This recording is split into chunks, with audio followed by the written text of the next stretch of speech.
Honestly, if only a lot of these white folks are able to listen, especially when black people want to educate them, I feel like a lot of things would have been 100% or let's just say 90% better in America. Because a lot of things have actually gone sour because of lack of not listening.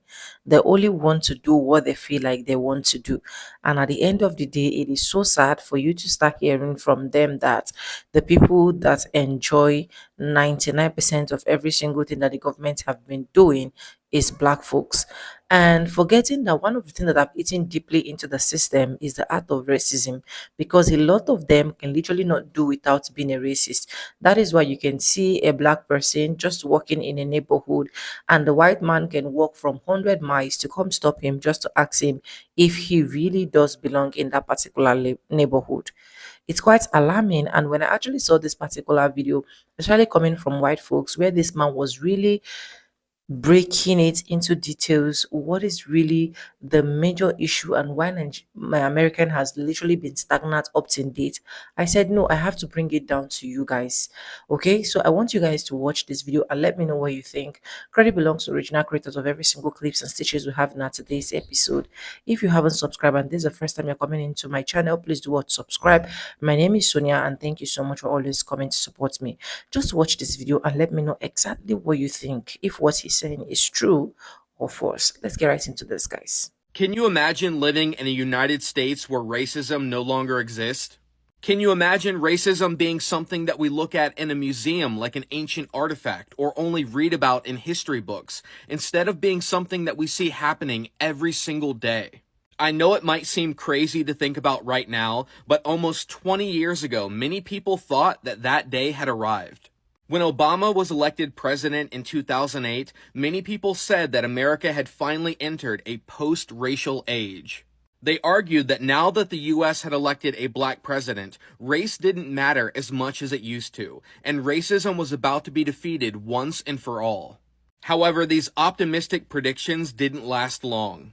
As soon as Obama took the oath of office, hate crimes started to rise, and there was an explosion of far-right hate groups. Before Obama's victory, there was only a handful of right-wing militias, but afterwards that number went from dozens to hundreds. I saw this rise of hate groups firsthand. It was only a few days after Obama was elected when every family on my street got a strange letter in their mailbox. The letter was from a neo-Nazi hate group called the National Socialist Movement, and it said, "Missing, a legitimate president in America." The letter echoed Trump's birther conspiracy, saying that Obama had yet to produce a valid birth certificate, and asked how did he even get on the ballot. The letter went on to say, decades of Marxist indoctrination have taken its toll on white America. White children have been taught to feel guilty about who and what they are. That only whites are racist and must be more progressive in their thinking. That multiculturalism and diversity are good for them, and the only way to atone for the sins of their ancestors. Now, you know what's really scary? The language used by this neo-Nazi hate group in 2009 is the exact same language that Trump and his government officials use today. Just last month, Trump's White House Deputy Chief of Staff Stephen Miller said, President Trump has fought the cancerous communist woke culture that was destroying this country. As we close the Department of Education and provide funding to states, we're going to make sure these funds are not being used to promote communist ideology. Miller said that the Trump administration is fighting to get critical race theory out of our school districts, which teaches children to hate themselves and to hate their country. He said that from now on, children will be taught to love America. Children will be taught to be patriots. By comparing the language of that hate group in 2009 and the Trump administration today, it's clear who and what really won the presidency in 2016 and 2024: racism. In fact, if we return to this letter from that hate group in 2009, we'll see that everything they were saying then is what Trump and his officials are saying now. This letter promoted straight-up lies, such as, illegals parade through our streets demanding amnesty. They murder 12 U.S. citizens a day. The letter also said a white woman is assaulted by a black man every 9 minutes. That should sound familiar. That is exactly the same kind of rhetoric that Trump and other government officials have used for years to drum up fear against immigrants and people of color. Even though we know that all of this racist rhetoric is built on lies. That letter from 2009 ended with a familiar phrase too, America for Americans first. The fact that the same language that neo-Nazis used in 2009 is being used by Trump and his government today proves that Obama's election did not usher in some beautiful and utopian post-racial age. Instead, what happened was a racist backlash that gave rise to Trump and is taking the country back to its darkest days of white supremacy. In fact, I would argue that right now, the United States is seeing a terrifying rise in racism. Everywhere you look, racism is becoming more acceptable and more open. I think that what we're witnessing is nothing less than the breakdown of what Michelle Alexander called our colorblind society. In 2010, Alexander published her famous book, The New Jim Crow: Mass Incarceration in the Age of Color Blindness. She argued that, in the era of color blindness, it is no longer socially permissible to use race explicitly as a justification for discrimination, exclusion, and social contempt. She believed that, rather than rely on race, we use our criminal justice system to label people of color criminals and then engage in all of the practices we supposedly left behind. In her book, Alexander argued that by the 1980s, the impact of the civil rights movement had created a colorblind consensus, where most Americans professed to no longer believe in the racist ideas that used to dominate the country. And even if they did, they didn't publicly express them because it was seen as socially unacceptable. Alexander pointed out that by the 1980s, real racial progress had been made. Surveys showed that 90% of whites thought black and white children should attend the same schools. 71% disagreed with the idea that whites have a right to keep blacks out of their neighborhoods. 80% of white people said they would support a black candidate for president, and 66% opposed laws prohibiting interracial marriage. I would argue that what we're seeing right now in 2025 is the breakdown of that post-civil rights consensus and a return to the casual and constant racism of the Jim Crow era. To confirm this theory, all you have to do is look at the comment section on this app. Every single day, I see some of the most disgusting and horrifying racism that I've ever seen in my life right here on TikTok. For example, I constantly see people posting racist pictures like this. The way that people feel so comfortable and confident being racist on this app is sickening and soul-crushing. Even though racism has always been with us, especially on the internet, this is a new development. It wasn't like this even a few years ago. The casual racism online has gotten worse. And I believe it's because Trump and his government have made racism acceptable, and they even encourage it. Racists feel more comfortable spreading their hate online, and now it's starting to spill out into the real world too. Just look at the recent Democratic primary for mayor in New York. The people who were against Zohran Mamdani made no effort at all to hide their racism, and this racism came from both the right and the left. People felt perfectly comfortable spreading racist lies about him and hating him simply because he was a non-white Muslim. Racists like Charlie Kirk attacked Mamdani for using his hands to eat, calling it gross third worldism. Laura Loomer said that if Mamdani becomes mayor of New York, there will be another 9/11. Others have called for Mamdani to be denaturalized and deported because he's not a real American. None of these people feel ashamed or embarrassed to be so openly racist because open and brazen racism is the new normal. Or rather, it's a return to what America has always been since the beginning. We don't live in a post-racial era. We live in a post-colorblind era. And in this era, racists are proud of their racism, and they're comfortable spreading their hate and ugliness everywhere they go. So I ask you again, can you imagine a United States where racism does not exist? Because honestly, right now, I don't think I can. Very well for what we've been through. This African girl one day, she asked me during a debate, she was like, well, you keep saying they. Who's they? Who's they? Why do you keep saying they? They is white supremacy. They are the people constantly oppressing Black Americans. And yes, we're still being oppressed to this day.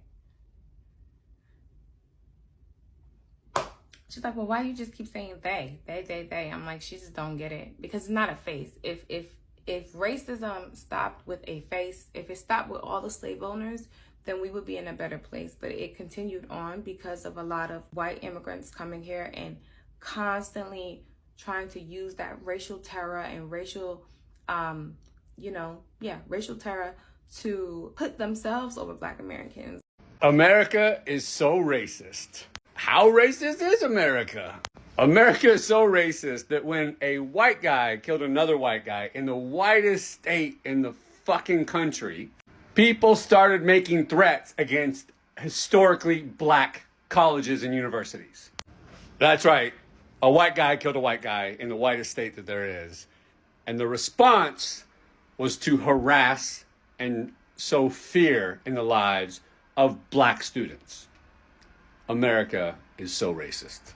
Everything in this country is rooted in racism.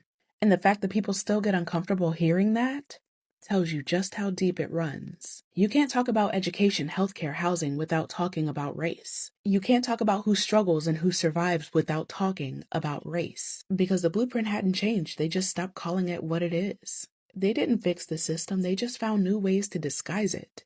Look at healthcare. Black women are still dying in childbirth at 3 times the rate of white women. People still act like that's just coincidence? Doctors literally ignore our pain because racism taught them to.